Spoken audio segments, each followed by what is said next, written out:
প্রধান উপদেষ্টার সাথে বিএনপির বৈঠকের পর ডিসেম্বরের মধ্যে নির্বাচনী সুনির্দিষ্ট রোডম্যাপ না আসায় হতাশার কথা জানিয়েছে বিএনপি।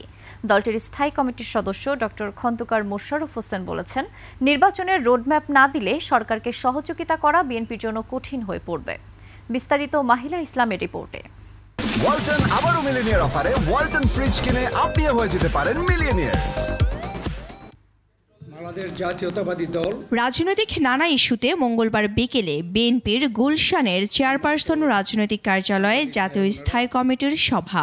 আমাদের দলের স্থায়ী কমিটির পরে সংবাদ সম্মেলনে দলটির স্থায়ী কমিটির সদস্য ডক্টর খন্দকার মোশাররফ হোসেন বলেন, ২৪ মে অন্তর্বর্তী সরকারের সাথে বিএনপির বৈঠক ডিসেম্বরের মধ্যে নির্বাচনী রোডম্যাপ চাইলে তার প্রতিক্রিয়ায় প্রধান উপদেষ্টার প্রেস সচিবের বক্তব্যে নির্বাচনী বিষয় অস্পষ্ট।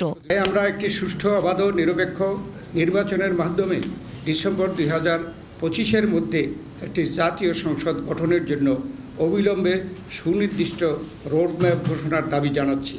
এর অন্যথা হলে জনগণের দল হিসাবে বিএনপির পক্ষে এই সরকারের প্রতি সহযোগিতা অব্যাহত রাখা কঠিন হয়ে দাঁড়াবে।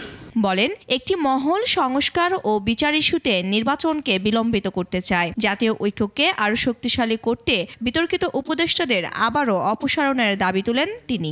জুলাই ছাত্র গণ অভ্যুত্থানের অংশগ্রহণকারী সকল রাজনৈতিক, সামাজিক সকল শ্রেণী পেশার শক্তির মধ্যে বিভেদ সৃষ্টি না করে যাতে ঐক্যকে আরও শক্তিশালী করা যায়, সেজন্য সরকারের নিরপেক্ষ ভূমিকা এবং চরিত্র বজায় রাখার স্বার্থে আমরা বিতর্কিত উপদেষ্টাদের অপসারণ চেয়েছি।